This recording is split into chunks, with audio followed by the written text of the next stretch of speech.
Bonjour et bienvenue pour cette présentation Solid Edge sur le thème de la gestion des grands ensembles. Aujourd'hui, nous allons aborder l'ouverture, la manipulation, l'exploitation et la mise en plan pour les assemblages de taille conséquente.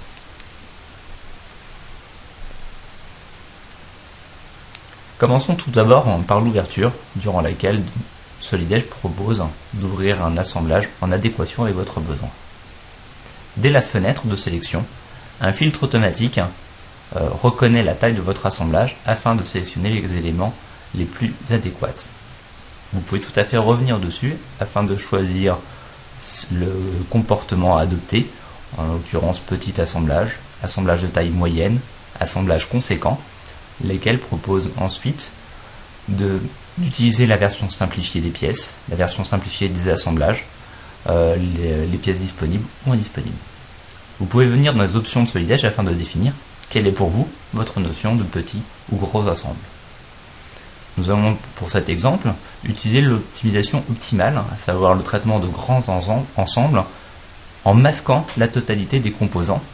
De ce fait, l'ouverture est instantanée en ne chargeant que l'arborescence et au fur et à mesure de votre besoin, vous allez pouvoir activer et donc aller charger les composants uniquement nécessaire et non la totalité pour n'utiliser qu'un pourcentage réduit. Un des moyens de filtrer le besoin est d'utiliser la notion des zones, qui est une localisation des composants à charger à l'intérieur d'une boîte de sélection. La définition de cette zone se fait tout simplement par sélection d'une ou de plusieurs pièces devant être englobées afin de représenter la zone de travail sur laquelle vous souhaitez intervenir. On est ici par exemple sur l'avant de notre machine, donc nous allons sélectionner les composants avant afin de modéliser une boîte, et tout ce qui est entièrement à l'intérieur ou bien chevauchant à cette boîte de sélection est considéré comme faisant partie de la zone avant de votre assemblage. Ainsi, il vous sera possible dans les phases ultérieures de ne faire l'ouverture de votre assemblage que dans la zone avant ou dans la zone arrière afin de limiter le nombre de composants à charger. Nous retrouvons donc cette notion de zone dans la fenêtre d'ouverture de Solid Edge dans la partie inférieure, donc ce qui limite ici le temps de traitement et le temps de chargement à simplement un pourcentage réduit de la structure uniquement limité à votre zone de sélection. Deuxième thème que nous allons ensuite aborder correspond à la manipulation des grands ensembles. Le choix de carte graphique est un élément essentiel pour une utilisation optimale de Solid Edge. Donc pour cela, vous pouvez directement aller sur le site de Solid Edge afin de vérifier que votre carte graphique et la version driver soient bien les configurations optimales. Ensuite, différentes options sont disponibles, que ce soit la transition des vues, la surbrillance, la sélection ou le culling, sur lequel nous reviendrons plus particulièrement, afin d'optimiser la manipulation des assemblages conséquents. Les options d'affichage peuvent, dans certains cas, nuire à la performance, donc nous allons prendre connaissance des outils optimum.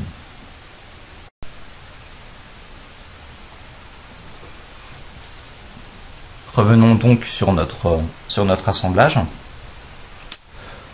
Donc lorsque vous manipulez, vous pouvez constater ici à l'écran que certaines arêtes disparaissent.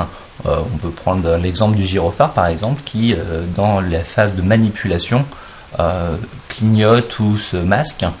Donc ceci est lié à une option qu'on appelle la notion de culling, qui est une proportion faite que vous pouvez activer ou désactiver. Si le culling est désactivé, tous les composants quelle que soit leur taille, sont concernés par la manipulation et sont traités, donc ce qui peut dans certains cas entraîner des saccades. En mettant la notion de culling au ratio qui vous intéresse, vous allez pouvoir filtrer le pourcentage ou la dimension des composants à masquer pendant les phases de manipulation et à réactiver pendant les phases ultérieures.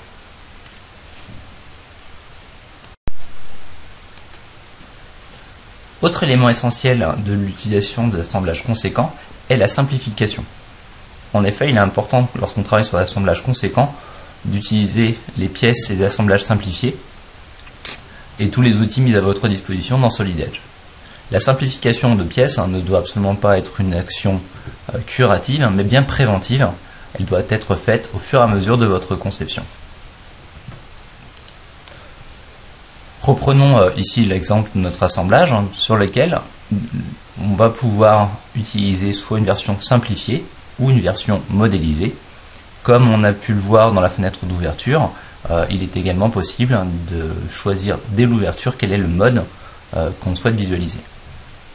Nous allons aborder maintenant comment simplifier un composant, donc que ce soit sur une pièce ou sur un assemblage.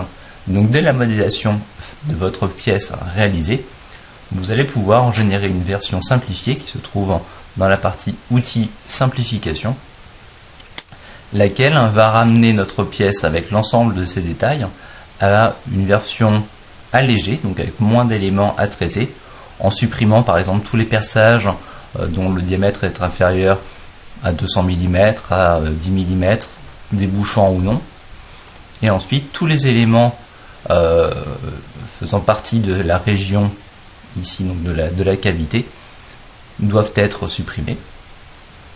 Donc on peut voir sur le côté gauche de l'arborescence une arborescence de simplification de la pièce, dans lequel on retrouve chacune des actions qui a été supprimée ou désactivée.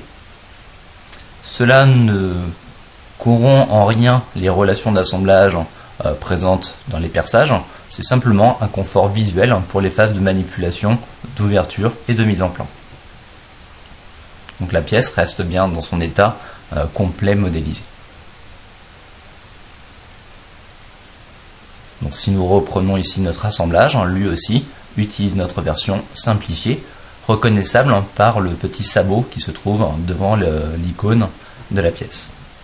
L'assemblage peut quant à lui également être modifié ou simplifié en faisant tout simplement une enveloppe autour de tous les composants. L'optimisation optimale est la simplification d'un assemblage déjà basé sur des pièces elles aussi simplifiées.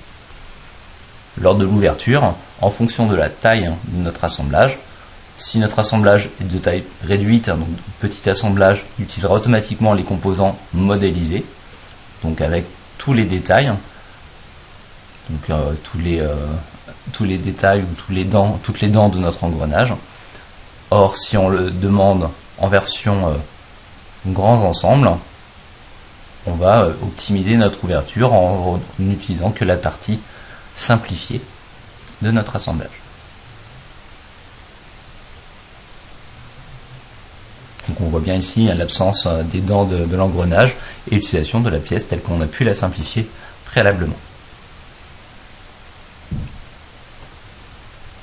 Dans la mise en plan, vous allez également pouvoir retrouver cette mise en plan basée sur le modèle simplifié, que ce soit pour les pièces, les assemblages et les configurations, ou bien basée sur les configurations d'affichage, pour là aussi avoir une mise en plan optimale en termes de performance.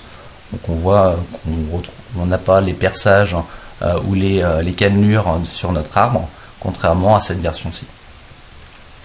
Pour autant, il est tout à fait possible de faire un détail mettant en avant les éléments modélisés du composant.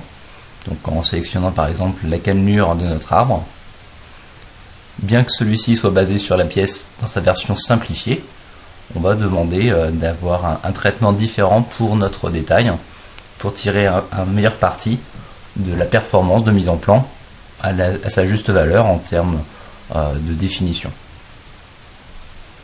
La vocation du détail est de mettre en avant quelque chose qui n'est pas forcément visible sur la vue initiale.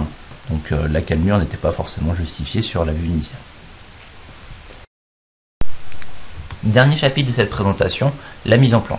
Nous allons voir les différents outils à votre disposition, que ce soit la mise en plan basse qualité, l'utilisation des zones, le détail indépendant ou les vues modèles. Commençons par la mise en plan traditionnelle, donc la plus complète, donc celle qui va entraîner le plus long délai de mise en plan, sur lequel nous allons simplement prendre une vue isométrique, laquelle reprend donc le chargement de notre assemblage, la vérification de la mise à jour des différents composants et le traitement de la totalité des arêtes placées sur notre assemblage et sur l'ensemble des pièces.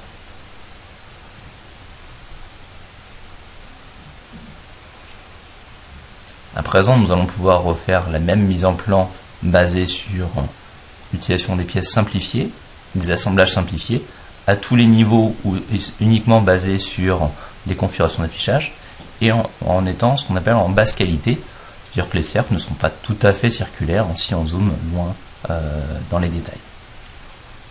Donc on peut constater très rapidement que le délai d'obtention de mise en plan est beaucoup plus conséquent, et cette différence se répercutera à chaque mise à jour de document.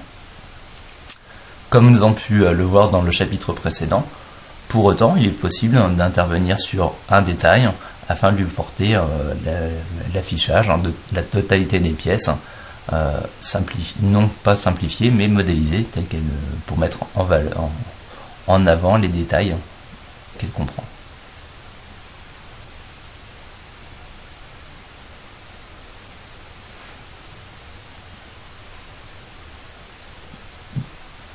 Nous allons refaire une nouvelle mise en plan de notre assemblage, mais uniquement consacrée à la zone avant que nous avons définie, pour laquelle moins de composants seront chargés. Donc, ce qui, là aussi, offrira une performance de mise en plan et un délai de mise en plan moindre, tout en restant sur un niveau d'information optimum.